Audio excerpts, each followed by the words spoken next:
And the second defense is Mr. Brian Eck, hopefully soon to be Dr. Brian Eck, who will talk about unimodal polynomials and lattice walk, enumeration, and experimental mathematics. Everybody is welcome to join us for dinner at the usual place, but let me know immediately after the event. Thank you. All right. Hi everyone, thank you for coming, and thank you to my committee for serving as such. This is going to be an overview of my thesis. Mainly I worked concerning unimodal polynomials and lattice walk enumerations, and this was done heavily with computers, so hence the with experimental math in the title. Alright, so humans have been counting for quite a long time. You want to know how many berry bushes do we have left to gather from? How many people are in your village? How long has it been since the water froze? So a single person could know this information, but what was important was being able to communicate that information. Let me interrupt. Initially, the first version was how many mammoths they hunted, but since I'm vegetarian, he kindly Yes. agreed to change it. I appreciate it. You're welcome. The important jump was to be able to communicate that, and so we had cavemen coming up with tally marks, and eventually that migrated in or evolved into decimal systems and other things, to be able to communicate numbers. Then we had abacus arose, about 5,000 years ago. We could do simple arithmetic using shorthand.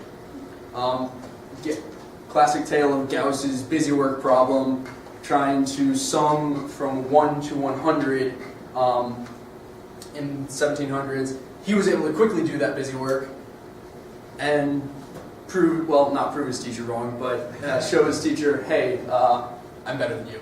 I have a clarification. So when I heard that story first, I thought that he discovered the formula for the first time in 1700. Yeah. And that's not true. He rediscovered it. Right. Yeah, the formula already was known, The Pythagoreans for it. but it's classic Gauss tale. But not bad for 6-year-olds. Yeah, not bad. Then Dr. Z used recurrences inspired by Kathleen O'Hara to show that the Q binomials are unimodal, reference to Anthony's work and the Q binomials. And then Dr. Z and Ayyer used generated functions relations to prove a result about polymers bounded between plates. And everything that I've just mentioned, they're all important and in answering those initial questions, but they also provide methods that can be generalized to solve much, much more. And that is what my thesis is about. So, I'm using experimental math to further knowledge in a bunch of ways. Main points are, with the aid of computers, we can create many families of unimodal polynomials, not just a single one, automatically. And we can succinctly describe lattice walks in very little time. So, first thing, I'll talk about unimodal polynomials, give some background and results that I've had, and then I'll talk about lattice walks, similar to what Anthony talked about, but in very different analysis of it. Alrighty. So, let's start. This is a quote, basically just saying that there is intrigue in this field of unimodal polynomials, well, unimodal in general, but specifically unimodal polynomials. So what is unimodal? I said it a bunch. It's just exactly what you might expect. You have a sequence, increases up to a point, and then decreases. And symmetric is almost exactly what you would think.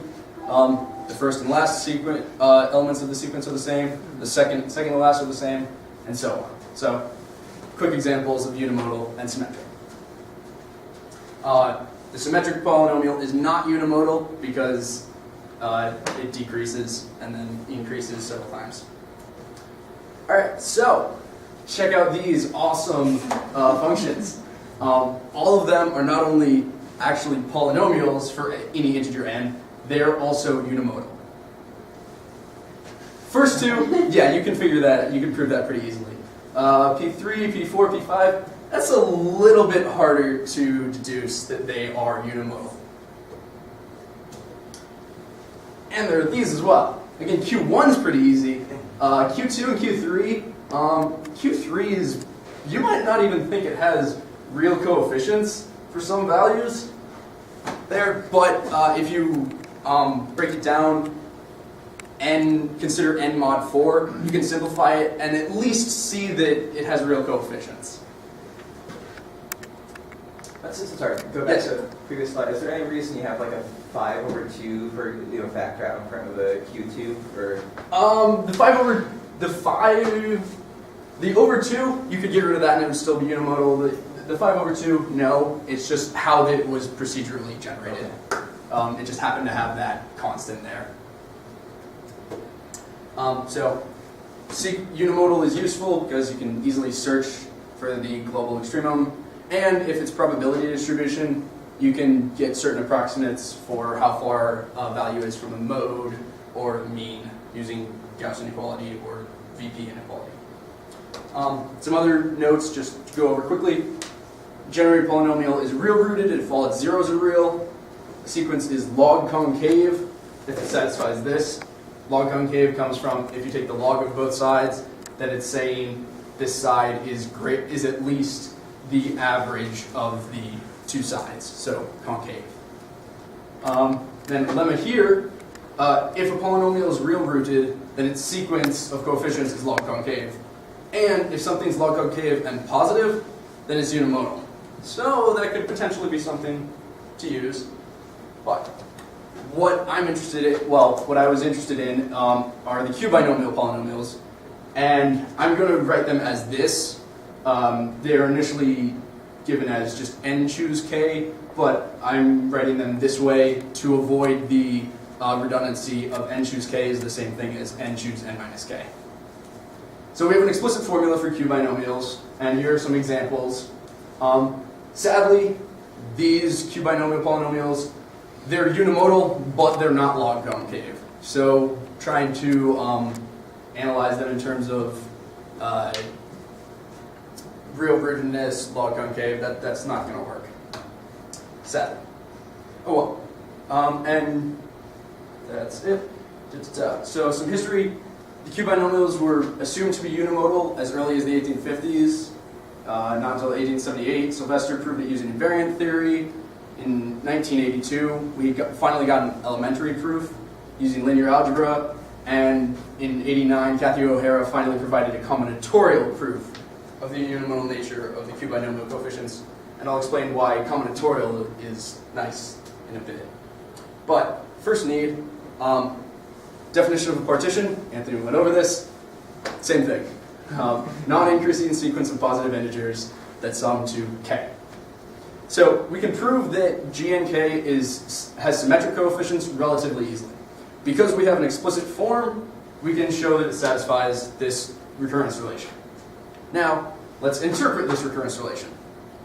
The nth coefficient of G and K is the number of ways L could fit inside an n by k box. Or number of ways a partition of L could fit inside an n by k box.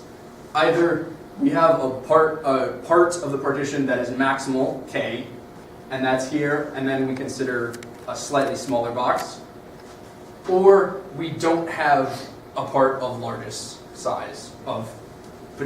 possible size. So that is why that is the case. And then we have a simple bijection from partitions of L to partitions of nk minus L. Thus, G and K has symmetric coefficients. Okay. Proving unimodal is much harder. You can't use log concave. O'Hara ended up showing unimodality using symmetric chain decomposition, and Dr. Z translated this argument into a very elegant recurrence. And I will introduce several perturbations to the recurrence to create a much larger family of unimodal polynomials. This is a bit of just kind of showing a description of the symmetric chain decomposition that O'Hara used, and a bit of how it's used to show that it is in fact unimodal. You're building up from a bunch of symmetric chain decomposition. All right. One thing we need first is definition of Darga. Darga of a polynomial is simply the sum of its lowest and highest powers. So Darga here is 5, the Darga here is 4 because it's just 2 plus 2. Why Darga? Why is it called Darga? I do not know. Then they gave you a name. In another paper, they just called it, I think, C of the polynomial, and their C of P is half of the darga. I don't know why that was chosen. It's a Hebrew Okay. word for degree. Okay, thank you. All right, so some propositions we need. The sum of two symmetric and unimodal polynomials of darga M is also of darga M. If you take the product, you're adding the dargas. And proposition 15 is just a special case of proposition 14, because the darga of this is simply 2 alpha. 2 delta. Okay. So, check out this awesome recurrence. Okay. First off, description of the recurrence. The outside sum is over all the different partitions of K. In this case, I'm describing partitions using di is the number of parts of size I. So that's why we're saying the sum of number of parts of size I times I, we get K. And to use this recurrence, we need all these initial conditions. Specifically, we need this initial condition, because otherwise if you plug in gn1, you'll get the tautology gn1 equals gn1. So, not useful. And from this recurrence, you build an empire. Okay, not an empire, but this proves the unimodal nature of the Q binomials, straight off. Because, by induction. Yes, by induction. If you prove that this is unimodal polynomial, for some base case, clearly all of these are, then products of unimodal polynomial is unimodal polynomial. And then we're taking the products in such a way with this extra factor up here that the total darga you get in the summand is n times k. And then you're just summing up a bunch of polynomials of darga nk, so you maintain gnk has darga nk. Any questions on that? Okay. All right. Yeah, I do. Yes. Yes. So in the, I didn't quite get that. So the Okay. product, so you're doing some deduction, you said? Yes. So what's the deduction on? assume everything in here, the gnk for assume gnk for smaller k or any n, or if k is the same for smaller n, that these all are symmetric unimodal of darga this times this. Okay. Now those, when you're calculating G and K, are the arguments that occur here less than N and K? Is that what you're saying? This is always less than k. This can potentially, well, less than or equal to k. This can be more than n, but since this is always less than k, except for the one case where it is k, if it's less than k, then by induction we're good. If it is equal to k, then you just have to show that this is less than n. Did that satisfy you? Yeah. Okay. Any other questions?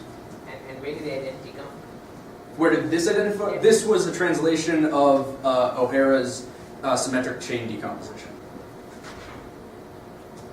Okay, so what's so great about this recurrence? For any fixed value of k, it provides a one-line high school algebra proof that is symmetric and unimodal because you only have a finite number of partitions, and so you'll just get a big expression of g and k as a sum of a bunch of smaller parts, and then use the earlier propositions that I said, and then you build a symmetric unimodal polynomial. I challenge you to find a high school student. I'm not saying the high school student's coming up with this. I'm saying once you give them the simple one line, they can verify that that's all good. So you're using the fact of the product. I'll take that then too. You're using the fact of the product. If the components are good, then the product is good. Yes. What about the shift when you multiply by The that shift? power of q? What's Oh, your the rule shift. for that? Yeah, we need the shift to maintain. The shift here, which is technically a special case of this. The shift is needed to make sure that they are all of the correct data. Okay. We can also tweak this recurrence and still create a symmetric unimodal polynomial. So those awesome polynomials or functions we had earlier, they are proven by these effective one-line high school algebra proofs. The only difference is I introduced several just random constants into the recurrence. That's why we got something different than the Q binomials.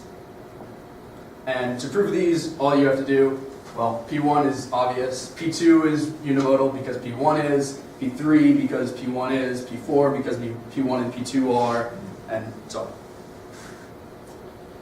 on. Difference here is that the Q polynomials are dependent on themselves. They have induction on themselves. So you have to not only use the propositions earlier, you have to also assume induction on the Q that you're currently looking at. But still, not too hard. You can verify this by just plugging into a computer. This is something I just happened to come up with, and it's an example. It's more of an example of, without computers, I never would have seen this.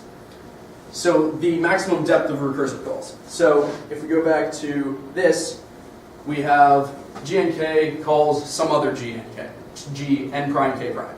And then that's going to call something else, and then something else, and something else. How deep can that recursion go? And in fact, it goes, the largest, the maximum depth is exactly that. For various conditions, everything else is finite number of cases, really.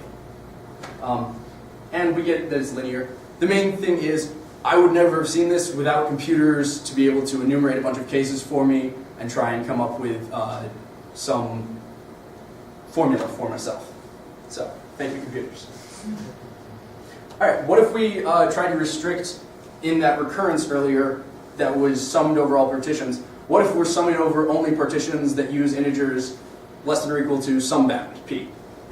Well, if the bound is too small, then what we get is just 0.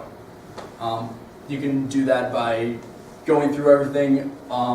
Okay, you'll get all the summons that produce anything. They'll all have g of negative comma k, and by the initial conditions, that's 0. So you just get something not particularly interesting if you have constant height. All right, biggest part from, I think my biggest accomplishment from this section, this conjecture here. So what if we want polynomials, if we restrict to partitions of size less than or equal to s? So the number of parts in our partition less than or equal to s. Well, I conjecture that GS satisfies this recurrence relation. Verified it for small values. If k is less than or equal to s, then GS is just GNK because there are no partitions with size greater than s. So that's awesome. So if we take s going to infinity, G infinity is just GNK because there's nothing that's omitted. And if you take q to the infinity is 0 in terms of formal power series, you actually recover this simple recurrence we had earlier that was used to describe Q binomials count the number of partitions in an n by k box. So there's some experimental evidence for why it's good. Yes? Have you proven inequality either way? Like, greater than or equal to or less than or equal to? Oh, well, I'm not sure exactly what greater than or less than would mean because it's powers of Q. No, I haven't proven inequality in either direction. It is more of a Q identity than anything. And sadly, I currently don't know. Q binomials count those partitions in an n by k box. I don't know what G, S, and K counts. I wasn't able to come up with anything. Well, they also count subspaces. The Q binomials, yes, they count the number of subspaces as well. So what does each recursive call look like? Well, what if we looked at the partition that is simply k? Well, then the power of q, that extra factor in front, is just q to the 0, and the product call is gnk1, which is that, by the initial condition.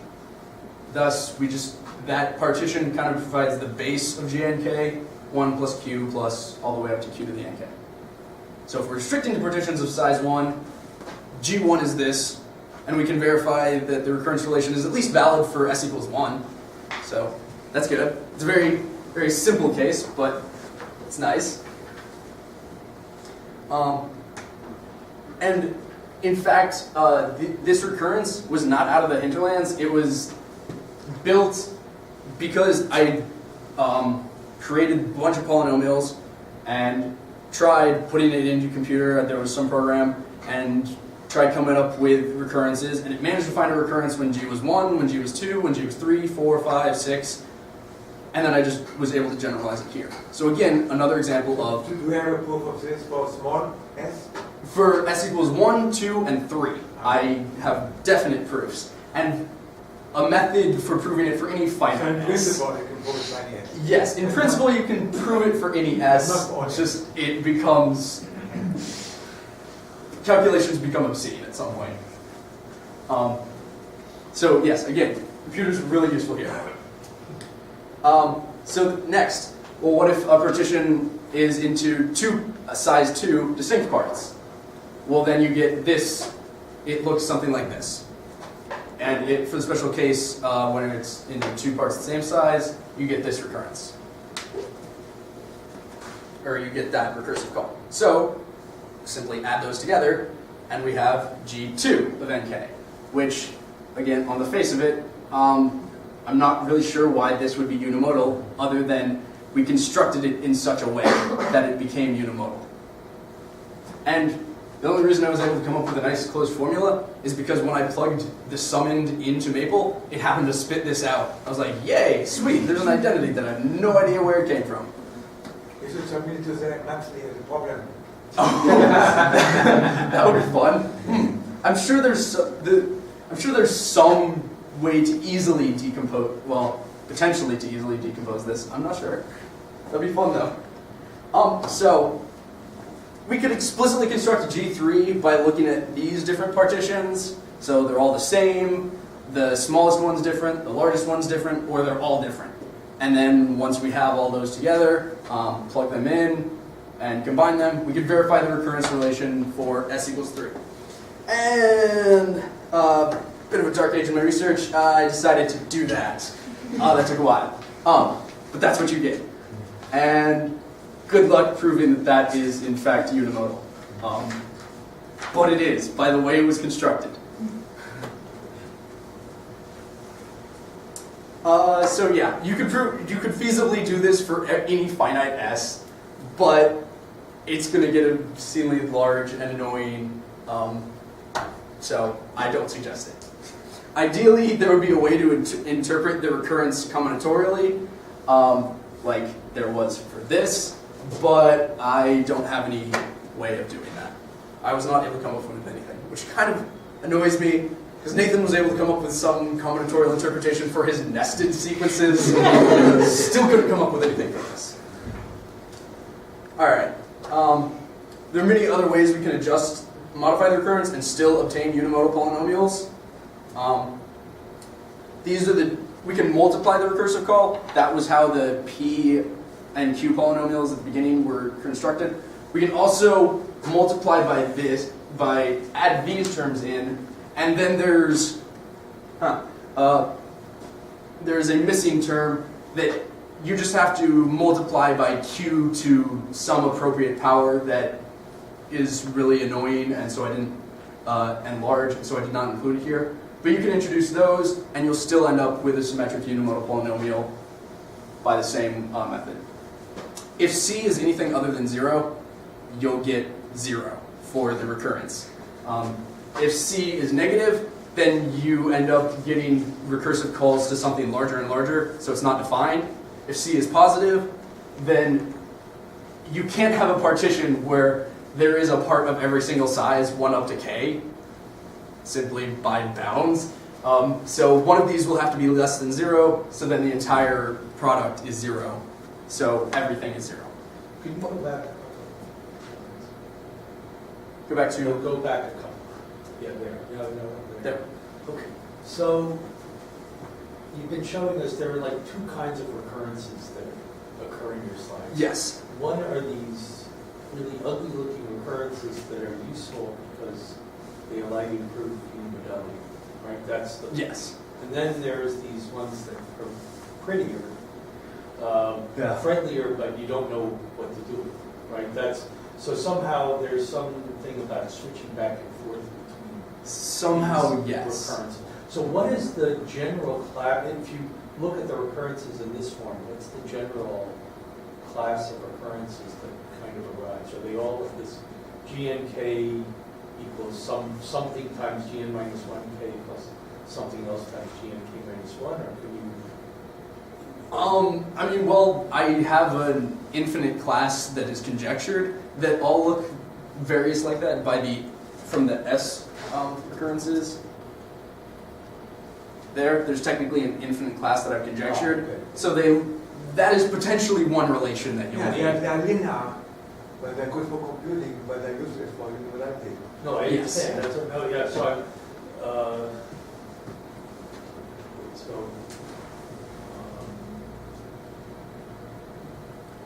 In terms of characterizing these in general, I have not done that. When S is infinity, you get back the other one, right? Oh, well, yes, but in terms of characterizing when you have, like, this is H of NK, this is F of NK, this is E of NK, I don't know what the relations are required to be. Okay. When I comment, I think that Matthew may be able to pose something. He doesn't look terribly. Any ideas? Not on the spot. A couple of months. Okay. So then just some observations about what you get after incorporating the A and B. You get smallest degree Ka plus B. That has more to do with the extra factor that appeared. If A and B are too large, then you get 0. And if A plus B is exactly a half, you get this very small, or very succinct polynomial. Sorry, I lost track of what's this 4-argument function mean? GNK semicolon EB? Just these extra terms that I've added in that are they weren't initially there in the recurrence, but I've added them in such a way that you still obtain a unimodal polynomial at the end. Because there's an extra factor that I'm not showing you currently. So, when you So look you at think this, of A and B is fixed here? Yeah, A and B are fixed. so you have to wait the recurrence. Yes, this is a parameter. tweaked recurrence, extra parameters, so you technically have a 4-parameter family of unimodal You know what it means? polynomials. You replace the ugly recurrence by you replace by this. Okay. So, conclusion. Building an interesting combinatorial object from scratch can be very hard, but we can take one and tweak its construction, and that's what we did. We still have unimodal polynomials. Computers were very helpful in trying to analyze that. There's still a ton more to analyze about the recurrence. It would be nice to have restrictions on the partitions. Maybe there are other things, like I tried looking at odd partitions or distinct partitions. I didn't get anything that looked like it had a closed form. I wasn't able to find anything. So maybe there's something out there that you can restrict the general recurrence and find it. Future work, arbitrarily combine polynomials of known Darga in some different way other than partitions, maybe subsets. And is factoring any easier for unimodal polynomials? I wasn't able to find anything on that. But you could use any of these, bigger thing, you could use any of these polynomials as a probability distribution. You just have to normalize it appropriately. And then maybe that's related to something. I don't know. All right, so that was unimodal polynomials. Any questions on that before I spend the last bit talking about lattice walks? No, fun. Okay, so Ayyer and Dr. Z used generating function relations to talk about polymers bounded between plates. I take that relation and generalize it a lot to talk about any sort of walks you have